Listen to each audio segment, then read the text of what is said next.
Cave of Adullam na nakita natin kung paanong mahirap mamuhay na nasa loob ka ng isang madilim na kuweba, punong-puno ng mga hayop ang kasama mo, at may mga kasama ka nga doon pero mga itinakwil din naman ng lipunan. So, diba, parang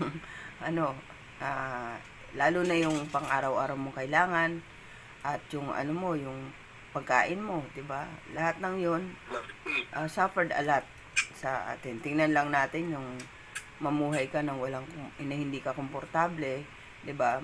Mahiga ka diyan sa kalsada, ka na wala kang wala tayong shelter, 'di ba? Hirap, mahirap. And inaalala mo pa yung kaligtasan mo. Yun. Na from time to time naiisip mo na delikado ka. Baka sa paglabas mo dahil pinagtatangkaan ng buhay mo.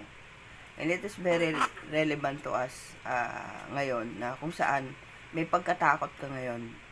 Bakit? Kasi yung mga nangyayari sa atin ngayon sa panahon natin ngayon.